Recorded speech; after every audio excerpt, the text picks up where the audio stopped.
Hello everyone, this is RJ Mohit. Welcome to my YouTube channel. आज हमारे साथ है आरएस 2021 की टॉपर दीपशिका मैम।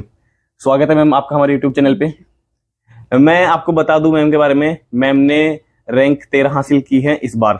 मैम ने 2018 का भी अटेम्प्ट दिया था बट उसमें नहीं हो पाया। सो फाइनली इस बार मैम का सिलेक्शन हो गया है। तो मैम को एक बार फिर से बहुत बहुत बधाइयाँ। Thank you sir. तो आज की इस वीडियो में आपको मैम के बारे में जानने को मिलेगा। एक तरह से बोल सकते हैं कि आपको आरएस टॉपर के बारे में जानने को मिलेगा। जो भी आरएस एस्पिरेंट्स हैं या फिर जो भी दर्शक इस वीडियो को देख रहे हैं, उनको मैम के बारे में जानना चाहिए। हम उनसे वो क्वेश्चन करेंगे जो कि एक एस्पिरेंट को पता होने चाहिए, जैसे कि उनकी जर्नी के बारे में हो गया, उनकी स्ट्रेटेजी हो गया, उनका रूटीन क्या होता था, जब उनकी लाइफ में फेलियर आया तो उन्होंने उससे कैसे डील किया, कैसे उसको फेस किया। तो अब वीडियो में आगे बढ़ते हैं। उससे पहले मैम देंगी अपना छोटा सा introduction, please ma'am. Hello everyone, मेरा नाम है दीपशिका कालवी। मैं नागौर के कालवी गांव से हूँ। मेरे फादर की सर्विस बीकानेर में थी, तो मेरी स्कूलिंग एजुकेशन और कॉलेज एजुकेशन बीकानेर से ही हुई है। मेरे फादर 2003 में एक्सपायर हो गए थे, जिसके बाद मैं और मेरी मदर हम दोनों रह रहे थे। फैमिली का हमेशा से सपोर्ट था और उन्हीं के सपोर्ट के साथ में ग्रेजुएशन के बाद जब मैंने डिसीजन लिया कि मेरे को आरएस का प्रिपरेशन करना चाहिए, मैंने स्टार्ट किया। ये मेरा दूसरा प्रयास था जिसके अंदर मुझे 13th रैंक जो है प्राप्त हुई है। ओके मैम, तो इसमें आपको काफी डिफिकल्टीज तो आई होंगी इसमें, है ना, स्टडी में सब में? सर, जैसे इनिशियल एजुकेशन जो थी मेरी, वो स्कूलिंग और कॉलेज तक तो बहुत इजी गोइंग था क्योंकि कंफर्टेबल था, खुद के घर में बीकानेर ही था। जब मैं आरएस का प्रिपरेशन करने आई थी तो मैंने स्प्रिंग बोर्ड अकेडमी ज्वाइन किया था, जहाँ पे मैंने फाउंडेशन बैच ज्वाइन किया था। तो उसके बाद बैच के दौरान मुझे कोई प्रॉब्लम नहीं आई। हमारा फाउंडेशन बैच था, लगभग 1.5 साल चला, जिसके साथ ही मैंने 2018 की जो वैकेंसी है वो भी दी थी। तो वो बहुत ही स्मूथ प्रोसेस था, अच्छे से पढ़ाई हुई, फुल डेडिकेटेड। उस टाइम मैं पूरे टाइम इसी जोन के अंदर थी। उसके बाद जब मेरा मेंस क्लियर नहीं हुआ तो वो एक बहुत ही हार्ट ब्रेकिंग एक्सपीरियंस था और उस टाइम काफ़ी डिसहार्टन भी हुई थी, बहुत दुखी भी हुई थी। 10-15 दिन तो एकदम कुछ करने का मन नहीं कर रहा था, ऐसा लग रहा था पढ़ाई छोड़ दो, और मतलब बहुत ज्यादा दुख लगा था। में चले गए थे। लेकिन उसके बाद में मेरी मदर के ही सपोर्ट से उन्होंने मुझे मोटिवेट किया और मुझे आगे फिर से इसी एग्जाम को ज्यादा जील के साथ, अपनी जो कमियां उनको पहचान के जील के साथ आगे तैयारी करने के लिए मोटिवेट किया। मेरे जो फ्रेंड्स थे जो कोचिंग के दौरान बने, उन लोगों ने मोटिवेट किया, जिससे कि हम लोगों ने अपनी जो कमियां थी उनको आइडेंटिफाई किया, उनके ऊपर काम किया और इम्प्रूव की। इसी दौरान मेरी एंगेजमेंट हो गई थी, तो मेरे जो हस्बैंड हैं वो भी इसी सर्विसेज में लास्ट बैच में 99th रैंक थी उनकी।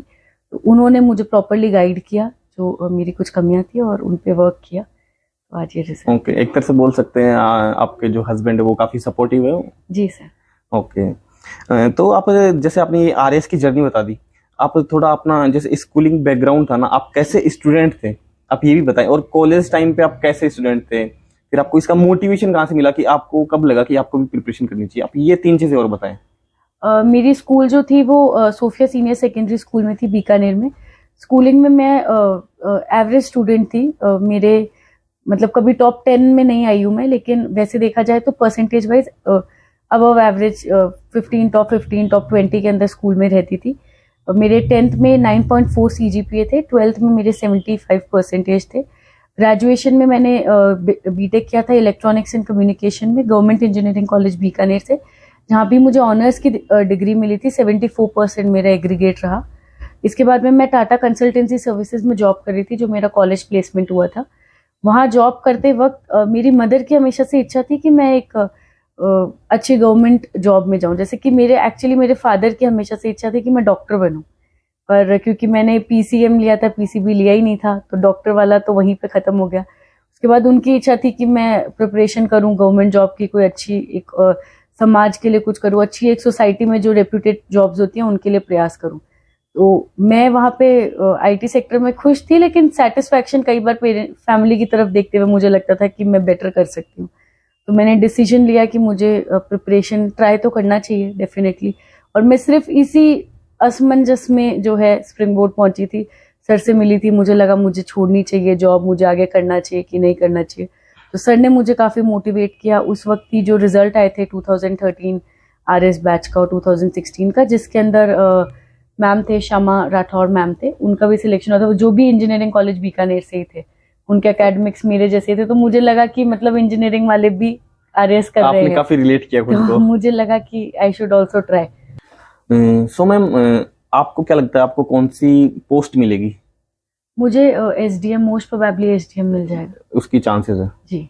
तो मैम, जैसा कि आप बार बार बोल रहे हैं, आप स्प्रिंग बोर्ड आपने 2018 में ज्वाइन किया और उसी साल एग्जाम भी दिया, तो आपके अकॉर्डिंग कोचिंग इंस्टीट्यूट ज्वाइन करना कितना सही है और कितना सेल्फ स्टडी मैटर करती है? क्योंकि आपको दोनों एक्सपीरियंस हो गए, आपने 2018 में ज्वाइन किया कोचिंग, फिर 2021 में आपने सेल्फ स्टडी से किया होगा जो भी किया होगा, जी। तो आपके अकॉर्डिंग आपने कोचिंग ज्वाइन क्यों किया? एक तो ये रीजन, और किसे करना चाहिए, आप इसके बारे में क्या बोलना चाहेंगे?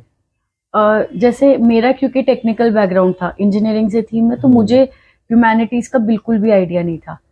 तो मुझे लगता है कि मुझे बिल्कुल पता नहीं था, तो एक कोचिंग जो है वो आपको गाइड करती है, आपको इम्पोर्टेंट, आपको पढ़ना सिखाती है, आपको कैसे पढ़ना है, क्या पढ़ना है, किस तरह से अपनी, क्योंकि मेरे कोई कांटेक्ट में भी डायरेक्टली ऐसा नहीं था जिसका आरएस में सिलेक्शन रिसेंट ईयर्स में हुआ हो, तो इस वजह से मेरे पास वो गाइडेंस नहीं थी कि मुझे किस तरह से तैयारी करनी है, कहाँ से स्टार्ट करना है, और क्योंकि मेरा बैकग्राउंड भी ह्यूमैनिटीज का नहीं था, इस वजह से ही मैं इंस्टीट्यूट मैंने ज्वाइन किया, और वो मेरी लाइफ का मुझे लगता है सबसे अच्छा डिसीजन था, क्योंकि यहाँ जो मुझे सीखने को मिला, शायद इससे मेरी राह जो है वो बहुत आसान हो गई। और सर वगैरह ने हमेशा सपोर्ट किया, दिलीप सर जो हैं उन्होंने, डीमोटिवेट भी होते थे तो सर से मिलने ही चले जाते थे तो भी मोटिवेशन मिलता था, तो सर की वजह से बाकी फैकल्टी थी, राजवीर सर थे, दिग्विजय सर, विजय सर, उन लोगों ने भी बहुत मोटिवेट किया। जब 2018 में मेरा सिलेक्शन नहीं हुआ था, तभी भी मैं काफी जब डिसहार्टन हुई थी, तो मैंने दिग्विजय सर को कॉल पे बात की थी और सर को बोला था कि नहीं हुआ सर। सर ने बोला अच्छी बात है, इस बार कहीं लास्ट में अटक जाते, इससे अच्छा अब अगली बार अपन पूरे जोश से सीधा टॉप पे आएंगे। तो कहीं ना कहीं उन लोगों का सहयोग रहा। टेस्ट सीरीज मुझे लगता है कि बहुत इम्पोर्टेंट रोल प्ले करती है मेरे सिलेक्शन के अंदर, क्योंकि टेस्ट सीरीज से अपने आप को चेक करने का और इम्प्रूव करने का मौका मिलता है। तो आपने टेस्ट सीरीज क्या 2018 में नहीं दिया था? दिया था सर, 2018 में भी था, 21 में भी था। 2018 में मेरा जिस वजह से सिलेक्शन नहीं हुआ था, उसमें मुख्य कारण था फोर्थ पेपर में मेरे मार्क्स काफी कम रह गए थे, जो हिंदी और इंग्लिश का होता है जी। तो कोचिंग में जैसे 1 2 3 बहुत अच्छे से तैयार हो जाते हैं, फोर्थ मोर और लेस आपको खुद पढ़ना होता है। तो शायद मैंने सेल्फ अपने आप को इतना टाइम, क्योंकि बैच के साथ कोचिंग चल रही थी और मेरे पेपर छूट भी गए थे, तो मेरा टाइम मैनेजमेंट में थोड़ी कमी रही थी, जिस वजह से मेरा सिलेक्शन हुआ था। उसका कारण कहीं भी ये नहीं था कि कंटेंट इंस्टीट्यूट की तरफ से कोई कमी थी, वो मुझे लगता है मेरी सेल्फ स्ट्रैटेजी में कमी रही थी। और तो एक चीज में, जो लोग मेंस देना चाहते हैं, उन लोगों को अभी दे रहे हैं जो लोग मेंस, उनको बोलना चाहूंगी कि मेंस के दौरान अभी बहुत प्रेशर है, जो मैंने भी लिया था जब 2018 में मैंने दिया था।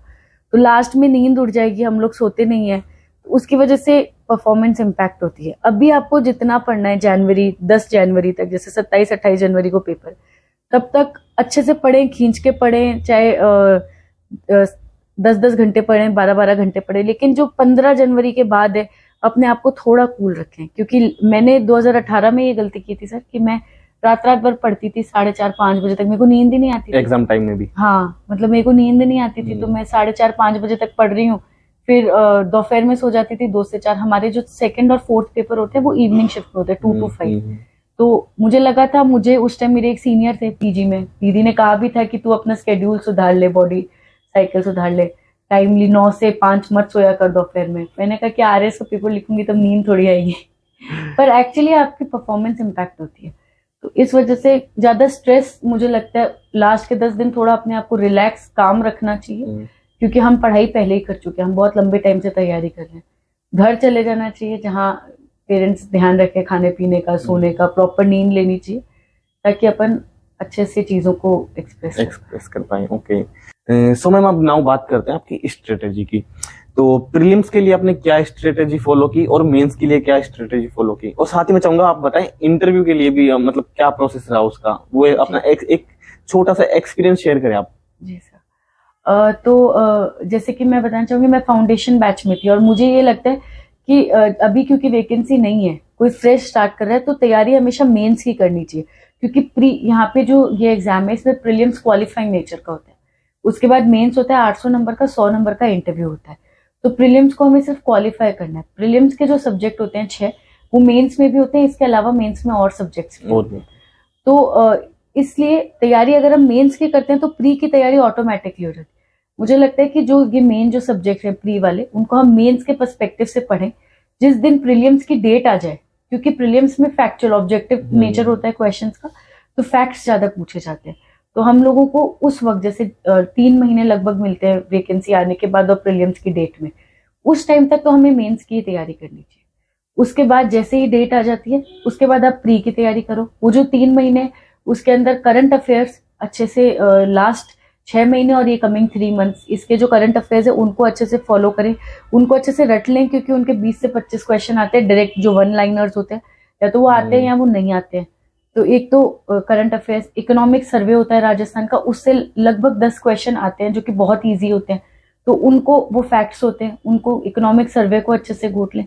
बाकी अगर हम मेंस की तैयारी करते हैं तो प्रीलिम्स ऑटोमेटिकली क्लियर होता है। एक अच्छी जगह की टेस्ट सीरीज लगा ले, जिससे कि आप अपने आप को इवैल्यूएट करते रहेंगे, आपकी रेगुलरिटी बनी रहेगी। ड्यूरिंग प्रिपरेशन आप कितने घंटे पढ़ते थे?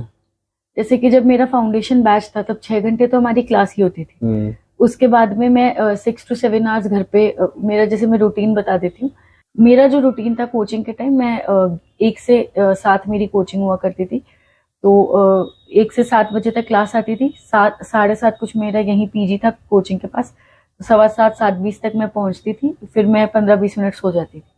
मैं इसीलिए उस टाइम सोती थी क्योंकि खाना हमारा 8 बजे आता था, तो खाना लेने के लिए उठना पड़ेगा। तो इस वजह से 15-20 मिनट में, वरना तो फिर सोए तो फिर उठे ही नहीं। इसलिए फिर वो 15-20 मिनट सोई और उठ गई। जैसे पावर नैप हो गया, वरना उस टाइम पे हम इधर उधर बात करने में टाइम वेस्ट करें, एनर्जी और जाए, तो वो 20 मिनट में वापस एनर्जी रीगेन होगी। खाना वाना खा के 9 बजे मैं पढ़ने बैठती थी। 9 से 12 मेरी एक सिटिंग होती थी, जिसमें मैं लगभग एक सब्जेक्ट जो आज क्लास में पढ़ा है वो पढ़ लेती थी। फिर 12 बजे के आसपास चाय का एक ब्रेक लेती थी, जिसमें मेरे पीजी में दीदी वगैरह जो लोग रहते थे उनसे बातचीत करी और रिफ्रेशमेंट हो गया। 15-20 मिनट का चाय वाय पी के अपने रूम में आए। फिर 12:30 से 2:30 बजे तक मैं दूसरा सब्जेक्ट पढ़ती थी। फिर मैं 2:30 बजे सो जाती थी। सुबह मैं 8, सवा 8 बजे उठा करती थी। चाय वाय पी के 9 बजे करीब बैठती थी पढ़ने। 9 से 12 में या तो जिसका संडे को टेस्ट होता था वो पढ़ती थी, या कोई और मेरा कुछ छूटा हुआ या तीसरा सब्जेक्ट जो है वो पढ़ के, और फिर कोचिंग चली जाती थी नहा धो के 12 बजे। फिर तो उस वक्त मैं 1.5 साल पूरा इसी लूप में रही। जब मैं कंटिन्यू कभी भी ब्रेक नहीं हुआ ये? इस 1.5 साल के अंदर मैंने कोई ज्यादा, मतलब जैसे छुट्टी है, होली दिवाली घर गए हैं, तब तो ब्रेक है। नहीं, वो तो चलता है, इतना तो होता है। बाकी ये जैसे महीने के अंदर आप मान लो संडे जो होते थे, संडे को मैं जैसे सिर्फ टेस्ट देती थी, टेस्ट दे के आ जाती थी, आने के बाद सो जाती थी। सो के उठने के बाद मैं मेरे रूम की सफाई करती थी, क्योंकि वो संडे तक बहुत गंदा हो जाता था। तो रूम की सफाई वफाई करी, खाना खाया। उस दिन मैं सिर्फ रिलैक्स करती थी, आसपास पीजी में दीदी और से बातें कर ली, घर पे अच्छे से बात कर ली, कोई एक आधे फ्रेंड से बात। उस दिन मैं कुछ नहीं पढ़ती थी, सिर्फ टेस्ट दे के आई हूँ। और टेस्ट को डिस्कस जरूर करती थी मेरे साथ जो पीजी में और जो प्रिपरेशन कर रहे थे उन लोग के साथ क्वेश्चंस, या मेरे जो फ्रेंड्स हैं उनके साथ क्वेश्चन डिस्कस करती थी। तूने इसका क्या लिखा, इसका आंसर क्या होगा, क्या नहीं होगा। पेपर डिस्कशन और टेस्ट देना, बस। इसके अलावा मैं संडे को कोई ब्रेक रहता था मेरा।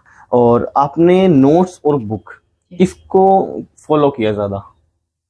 मैंने जो हमारे क्लासरूम नोट्स थे उनको तो अच्छे से रट लिया था क्लास के साथ ही, क्योंकि जब हम लोग का बैच चलता था तो मेरी यही स्ट्रैटेजी रहती थी कि मैं कॉपी को हमेशा फर्स्ट पेज से पढ़ती थी, जो हमें राजवीर सर ने फर्स्ट डे बोला था।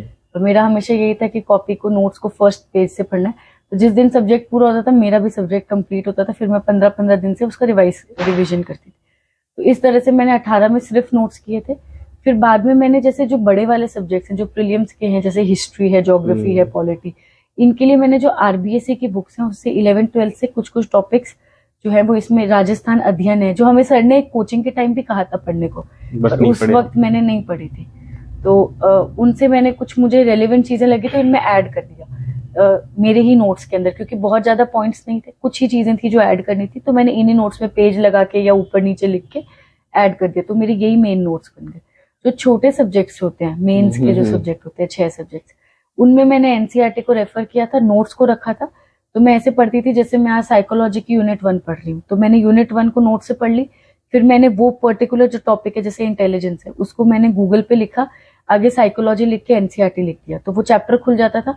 उस चैप्टर को मैं पढ़ लेती थी जस्ट इसके बाद में, जिससे कोई 4 चीजें अगर ऐड होती थी तो मैं इन दोनों को मिला के अपने खुद के शॉर्ट नोट्स बनाती थी, जिन्हीं को बार बार मैं फिर रिवाइज करती थी। तो आप कुछ बुक्स के नाम बता सकते हैं?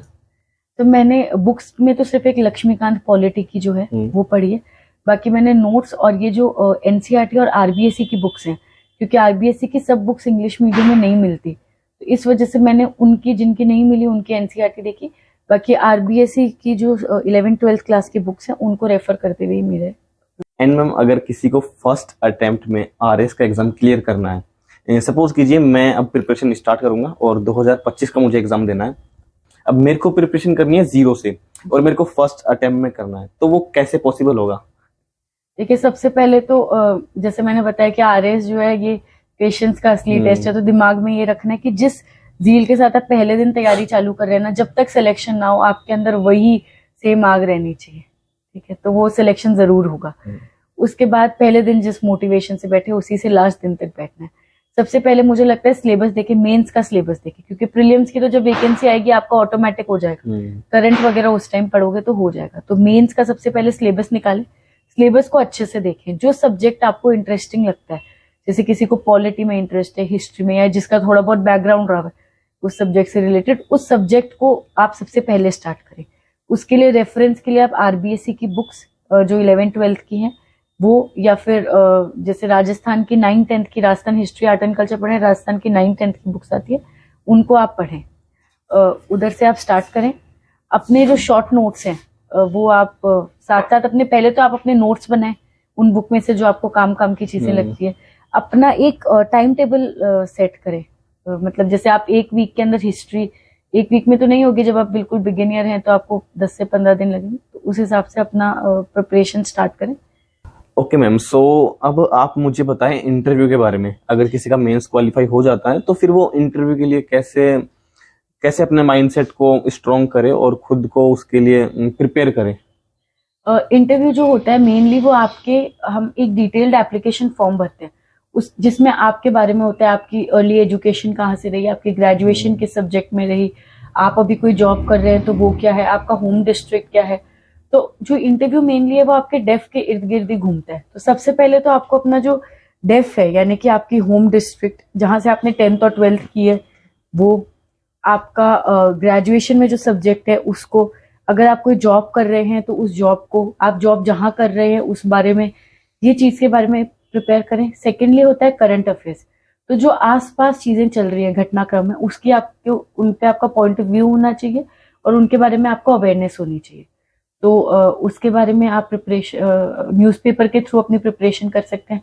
इसके अलावा जो ग्रुप मॉक, मतलब आप एक ग्रुप बनाए जो इंटरव्यू दे रहे हैं, आपस में एक दूसरे का इंटरव्यू ले, जैसे कि हम लोगों ने भी किया था और लगभग हमारे पूरे ग्रुप का ही सिलेक्शन हुआ है।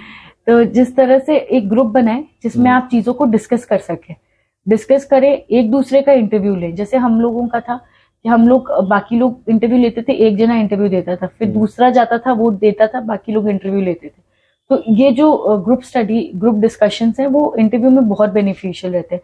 और ना केवल इंटरव्यू में, मुझे लगता है कि आरएस की पूरी प्रिपरेशन के टाइम अगर आपको एक अच्छा ग्रुप मिलता है तो आपकी जर्नी बहुत आसान हो जाती है, क्योंकि लॉन्ग टाइम टेकिंग प्रोसेस है। तो आपको अपने घर से लगभग सब लोग दूर रहते हैं, तो यहाँ पे दोस्तों का ही एक सहारा होता है आपको। तो एक अच्छा ग्रुप हो जो पढ़ाई पे फोकस्ड हो, जिसके साथ मिलके आप चीजों को शेयर भी कर सकें, आपके नोट्स भी रिफाइन हो सके, आपकी तैयारी भी रहे, फ्रस्ट्रेट हो, परेशान हो तो अपने मन की बात भी बता सके। एंड मैम, जिसका इस बार एग्जाम क्लियर नहीं हो पाया, कुछ 1-2 नंबर से रह गए होंगे, कुछ का काफी डिफरेंस होगा, तो आप उनके लिए क्या बोलना चाहेंगे? क्योंकि उनके लिए एक फेलियर है, तो अब इस टाइम पे उनको फेलियर को कैसे डील करना चाहिए, कैसे ये जो फेज है ना, इसको फेस करे?